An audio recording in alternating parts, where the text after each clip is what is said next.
Please join me on welcoming Myrna Pacheco, environmental engineer from Avient Corporation.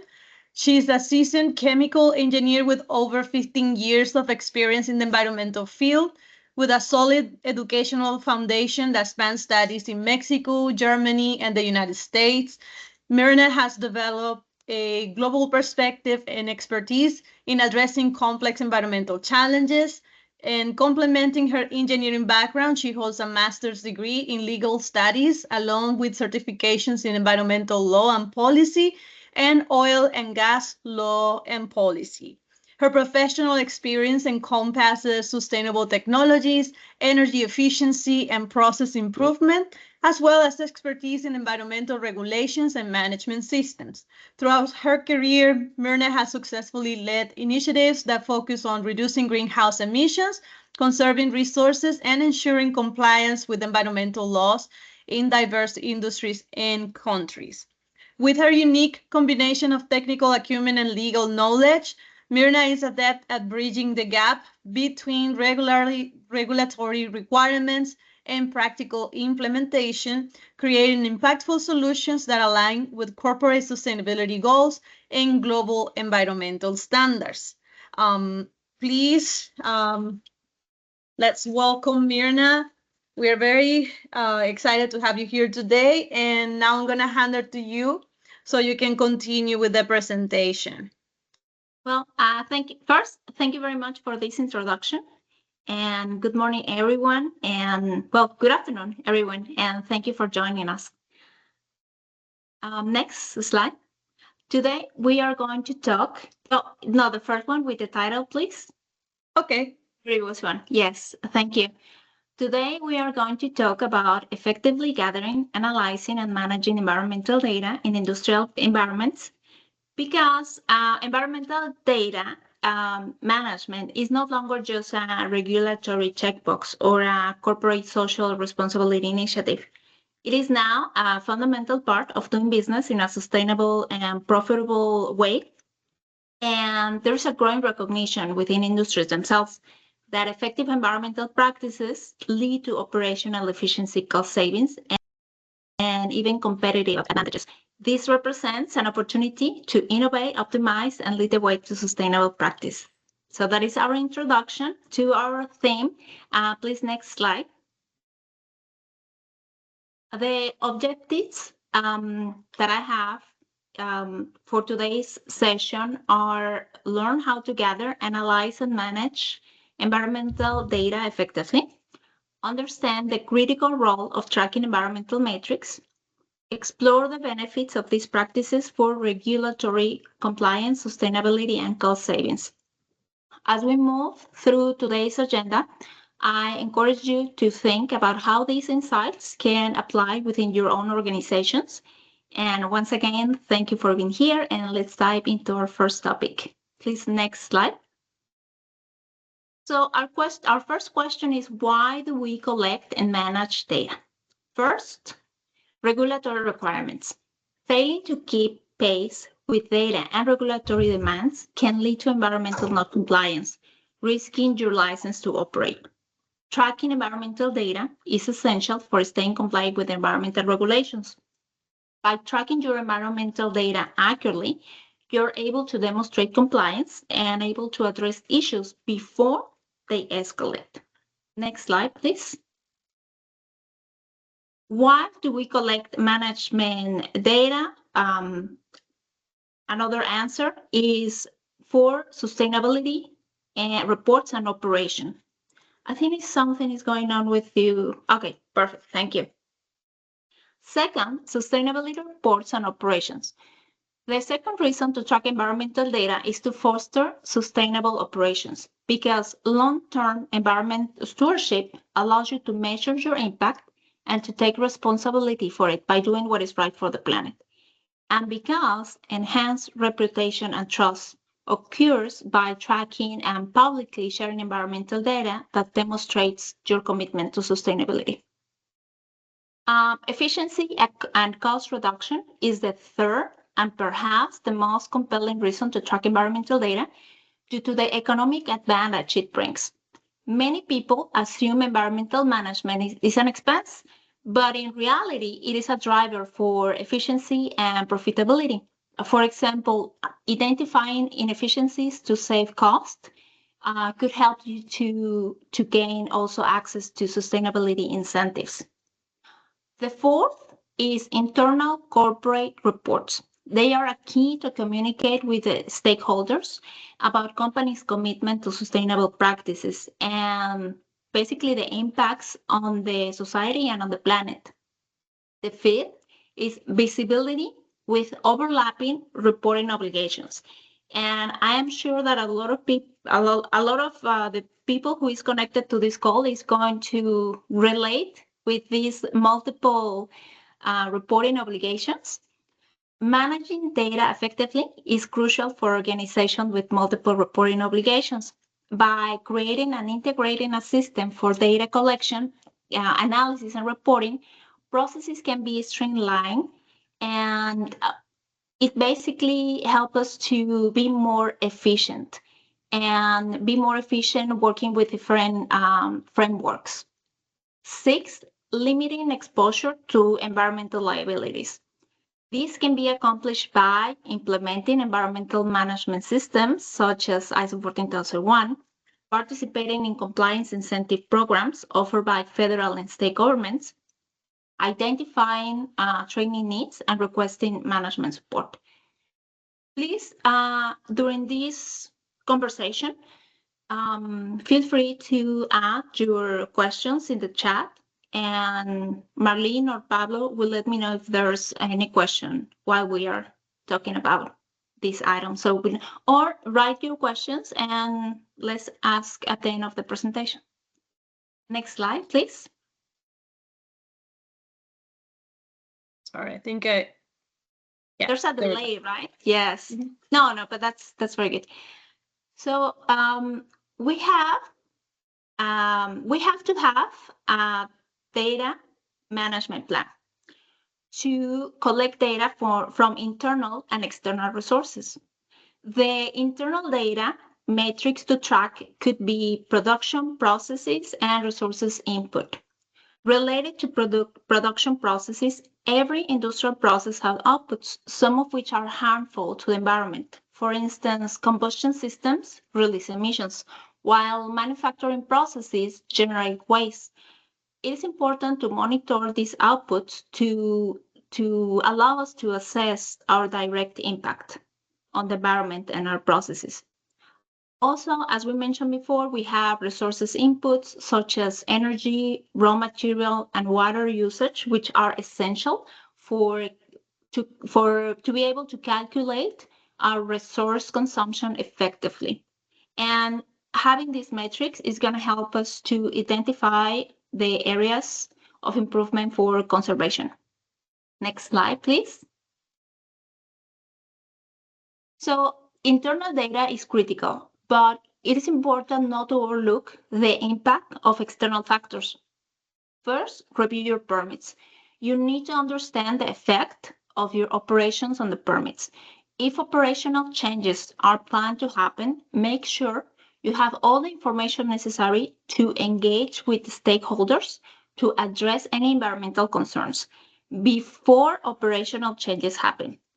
This will help you to address the company regulatory requirements in a systematic and cost-effective manner. You do not want to make changes before you review your permits and make sure that you are allowed to make those changes. Environmental requirements, keeping up with new regulations, maintaining constant monitoring, updating and training yourself and your team about new compliance standards and best practices. This is going to ensure your operations align with the latest requirements. Another external information that you need to have in consideration is supplier environmental impact. Your supply chain contributes to your overall footprint. For example, the carbon emissions associated with raw material production or transportation will need to be included on your scope 3 emissions. Really, by combining internal and external sources, we can capture a holistic view of your environmental impact. Next slide, please. So we have discussed the importance of gathering environmental data, but now that we have it, you need to decide how you are going to store and analyze it effectively. As we already mentioned, environmental data often comes from multiple sources. It can be stored physically in files, for example, as a part of a daily form the operations departments fill out, or it can be automatically added into a file by a continuous monitoring system. In both cases, the most important thing is to make sense of this information. We must consolidate the information into a unified platform. And this platform could be as simple as a spreadsheet or a database. Next slide, please. So here we are going to talk about some do's and don'ts. And we are going to start with the don'ts. You do not want accessing your data to be time-consuming. Being in that situation during an audit is extremely stressful, to say at least. You do not want to lose your data by not having a backup. Losing your data will be a nightmare. Not being able to use the data and analyze it. If this happens, there's no story to tell, no way for improvement, and the data will not direct you to reach your goals. Your data doesn't show sufficient context. Without context, it's just noise, because context enables decision making. Your data has not been consistent. If your data is not consistent, you need to look at your calibration, operations, data collector training, or the analytical method that you're using. You do not want low quality data. You want data to tell you something. If your data is not telling you a story, you need to look why. Maybe you are looking at the wrong place and need to redirect your efforts. Not being able to rearrange your data to be used in new calculation methods. This is extremely time consuming and is a loss in resources. The raw data may not change, but you want to be able to see with the calculation results from your data. What you are able to see with the calculations results from your data may completely change your overview of a situation. If your system is not flexible enough to allow you to rearrange the data for new calculations, that's definitely that's a no-go. You do not want to do a lot of manual interaction because there's a lot of potential for error. However, you do want to have enough manual interaction to add assumptions or factors and changes if necessary. Next slide, please. So the do's. You want your system to have a proper storage, to be able to retrieve the information, and in general to be effective. While technology is a huge part of the role, manual processing remains important. You have to ensure your data is stored properly so it can be available for audits. You want to make sure you can retrieve the information when needed and be able to interact with the data under normal circumstances. The goal of analysis is to transform raw data into actionable insights. And some reports need adjustment over time and to be modified according to the audience. The flow of storage, data addition, and meaningful reports must be as seamless and effective as possible. Next slide, please. So really what we need is data integrity. The system we choose needs to retain data in an acceptable form while providing all the other required services. Our data, if our data is accurate, consistent, and presented in context, you can build a robust foundation of monitoring, improving your company performance. Next slide, please. So now we are going to move to data management actions. what we need to do. First, identify standard reporting requirements for your site by reading your permits and reviewing local and state thresholds. So if you're new to a site, the first thing that you need to do is to review your permits. Second, describe details of all activities involving data. For example, you could have a matrix or a spreadsheet describing all the forms you receive from the plant and all the reports you get from monitoring devices and how the information correlates with your permits. As I mentioned, Excel spreadsheet will do the function of this matrix. Identify equipment used to make field observations and collect samples for analysis. Maybe you have a third-party contractor that takes samples every month. Add that activity into your matrix for existing SOPs and or create new ones. Maybe the regulation change and some activities are not needed anymore. You could reduce your team's workload if you review SOPs regularly. Fifth, determine requirements for analysis. Maybe your permit has some required testing, and you may want to use the same samples to perform additional testing. That additional testing, even if not required by the regulation, may give you a better insight of your process's behavior. Examine examples of electronic data deliverables. You want to ensure the way you receive the data from your systems can be adapted to several formats and be used for data analytic processes. Maybe you use Power BI or Kinaim, or there's a lot of different platforms. You really want to make sure your data is usable for most of these platforms. Let's imagine you are monitoring emissions, waste, energy use, water quality, all tracked by different systems. Without the integration, these data sets exist in silos, and it will be very difficult to see the bigger picture. Therefore, consolidating them into a central platform allows you to identify correlations and trends. For example, a spike in energy use could be correlated with higher emissions, and this could reveal a potential area for improvement. Next slide, please.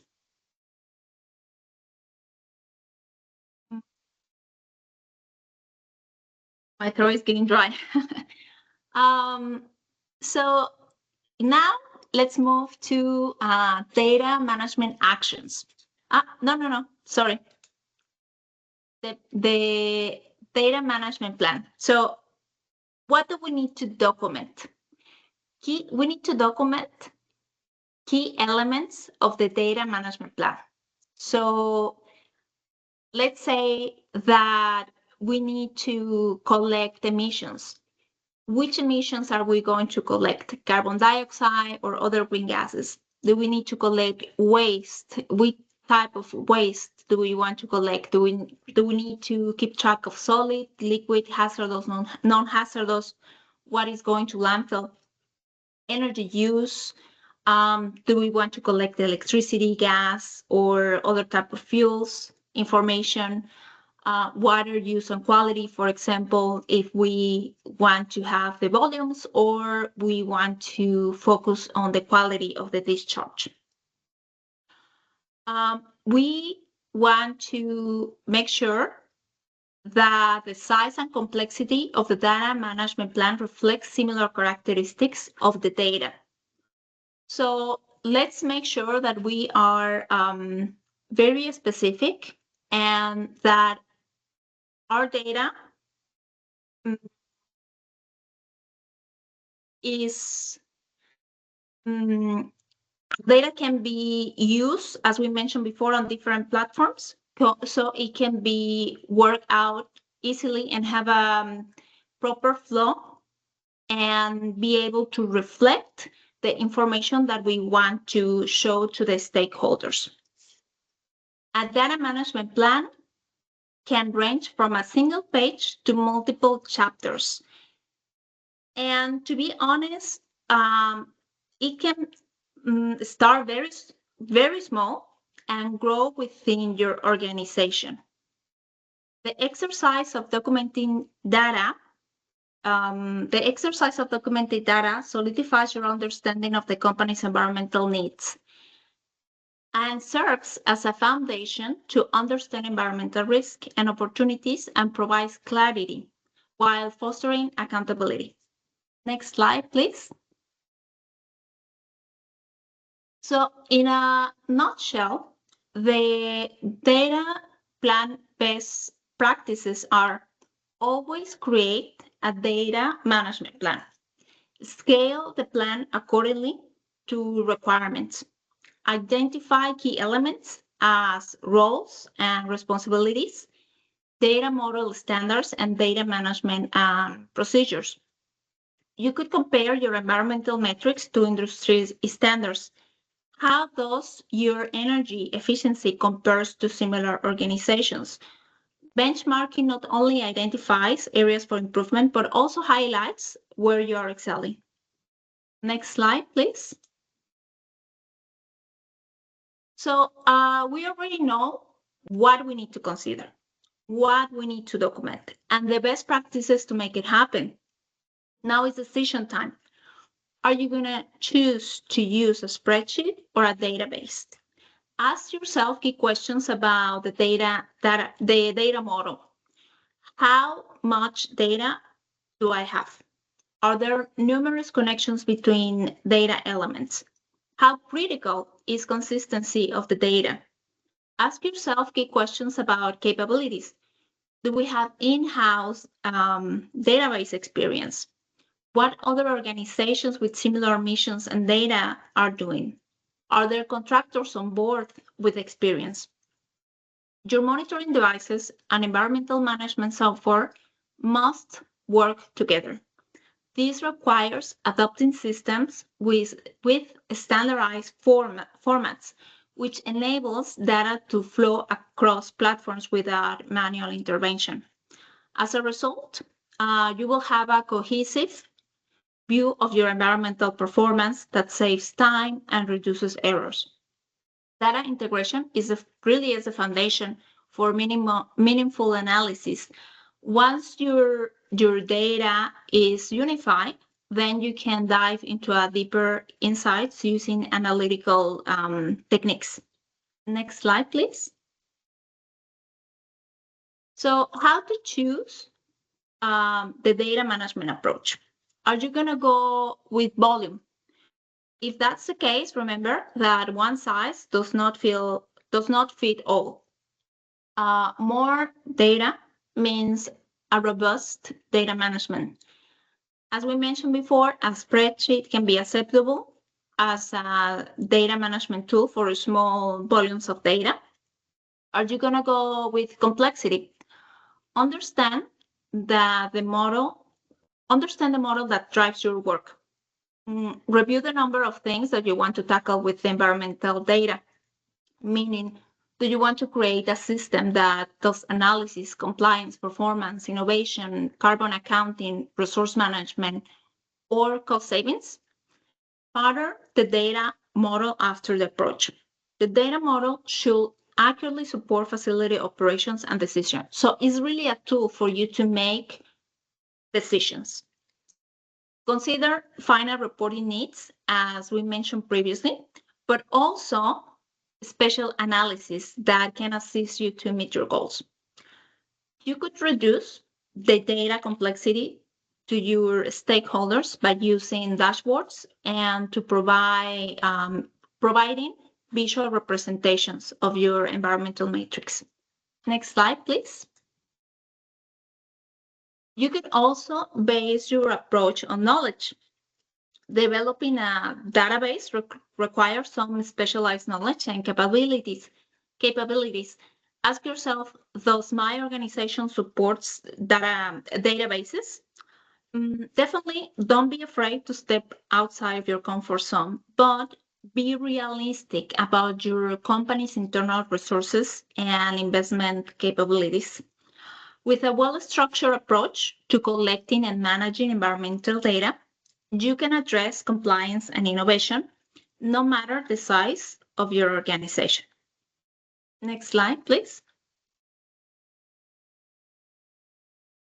The most important thing is that you don't forget the purpose. You want to trend analysis, be able to make a root cause analysis, general visualization and reporting, improvement of stakeholders communication, setting targets and goals, developing strategies, and always do continuous improvement. Because, for example, related with trend analysis, spotting trends enables proactive decision making. If emissions are rising, for instance, you can investigate and address the cause before. Oh, give me 1 second. I think. Okay, let me see. Okay, sorry. I thought that I was losing battery on my computer. I'm so sorry. So we were talking about trends analysis. So spotting trends enables proactive decision making. If emissions are rising, for instance, you can investigate and address the cause before regulatory penalties arise.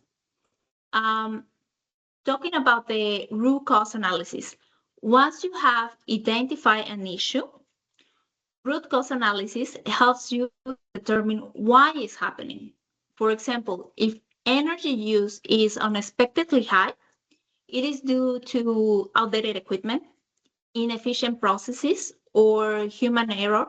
By pinpointing the root cause, you can implement targeted solutions. Talking about general visualization and reporting, clear, accessible communication is essential for turning data into action.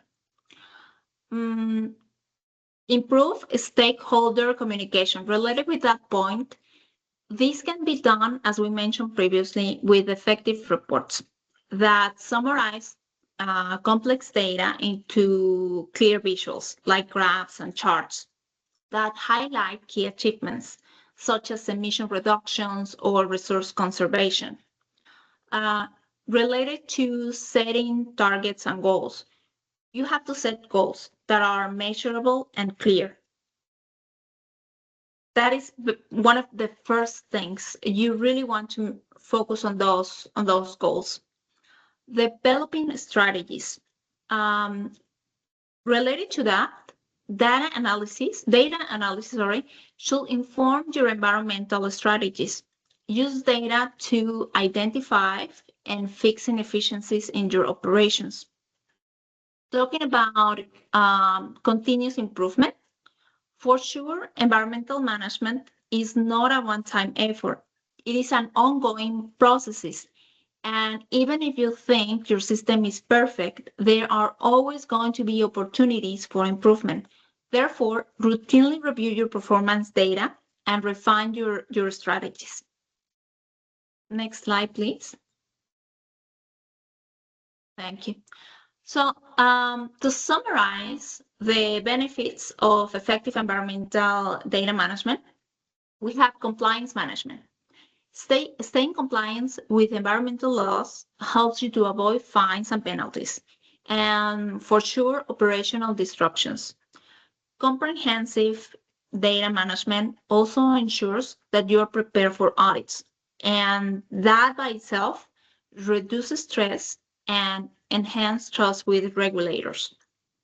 Operational efficiency and cost savings. Identifying inefficiencies in energy use or waste management lead to cost savings.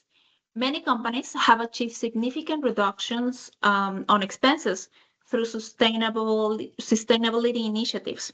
For example, installing energy efficiency lighting or optimizing supply chain logistics can lower your cost while reducing your operations environmental impact.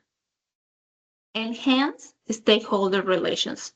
There is an increasing demand of transparency and accountability by companies, demonstrating strong environmental performance, enhanced reputation, and boosts stakeholder trust. Next slide, please.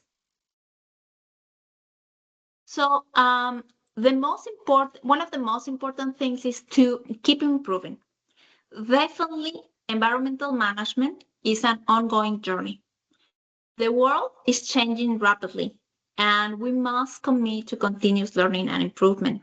This means stay informed about the latest regulations and sustainability trends, use innovative tools like real-time sensors, analytics, and environmental management software.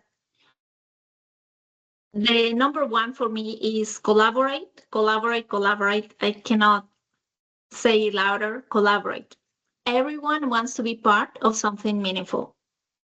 Analyzing environmental data is a powerful tool for achieving regulatory compliance, driving sustainability, and improving operational efficiency. By integrating environmental data, applying analytical techniques, and communicating insights efficiently, you can transform the raw numbers into meaningful actions. Managing environmental data is more than a technical task, really. It is a responsibility we own to our business and our stakeholders and our planet. Every action we take today is a step toward a better tomorrow. So please, let's commit on using the data we collect, not just to meet requirements, but to create a more sustainable future for organizations and the planet. Thank you very much for your time and attention, and I welcome now your questions. Hopefully we have some.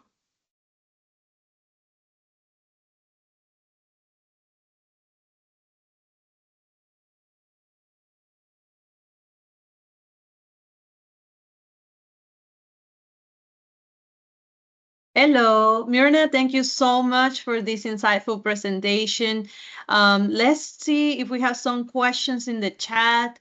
Pablo, maybe can you help me reading those questions if there's any, or I just want to invite the audience to please take advantage of this opportunity and maybe address some questions for Myrna.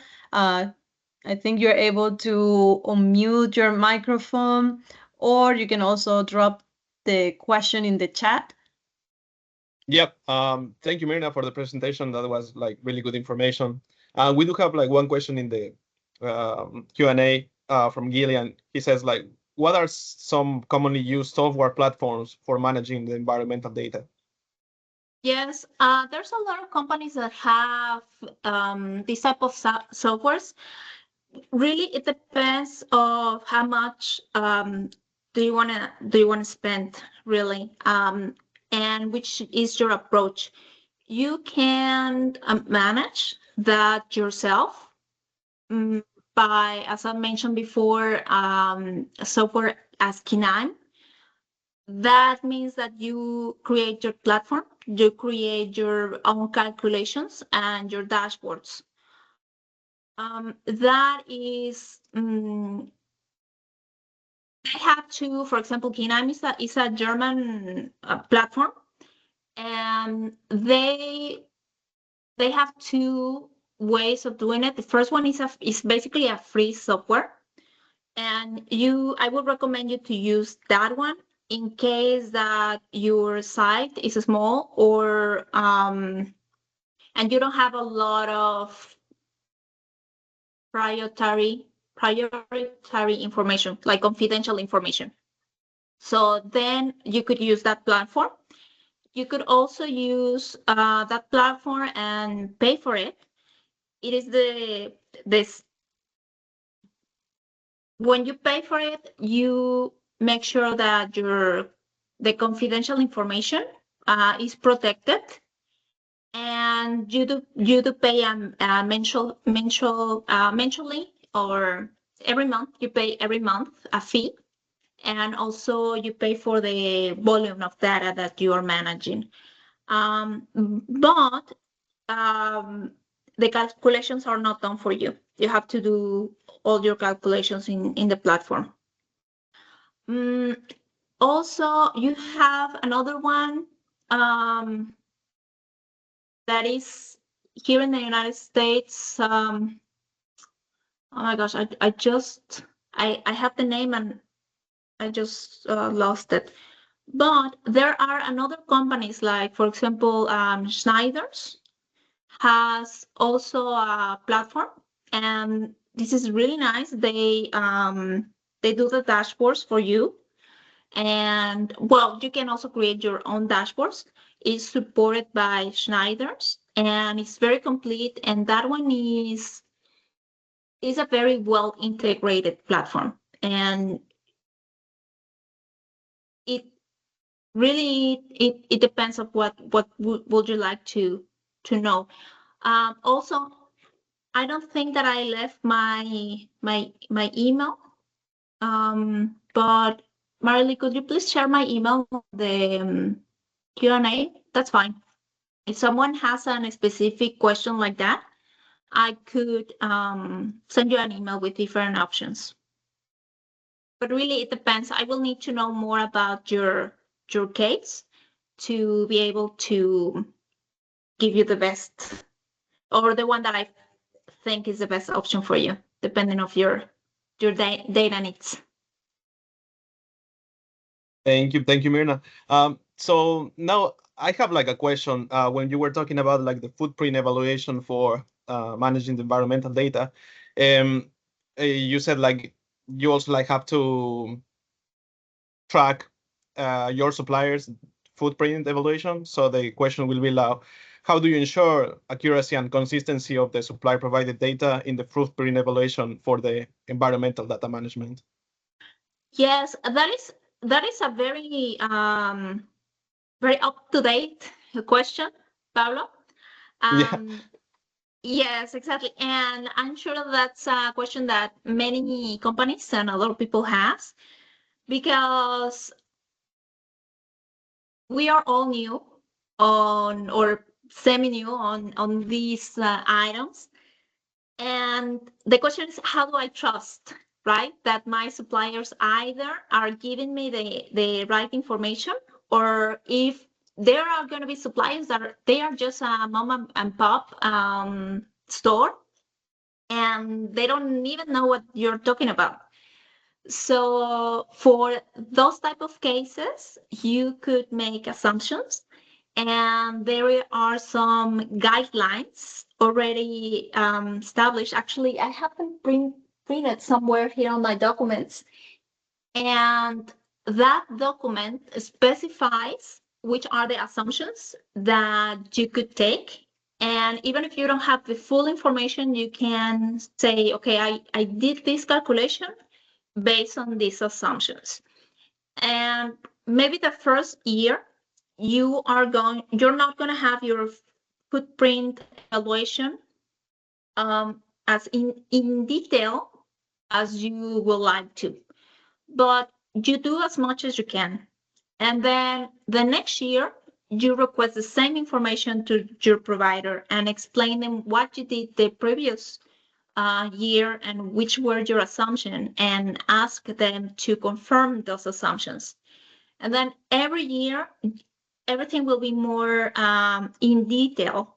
And I will say that for that type of analysis, really is a partnership with your suppliers.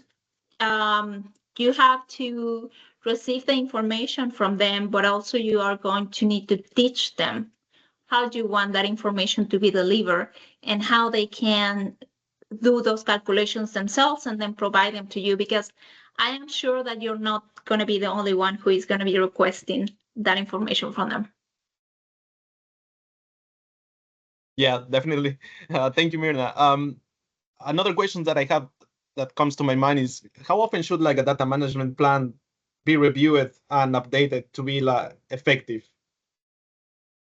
Well, the data management plan really depends of which is your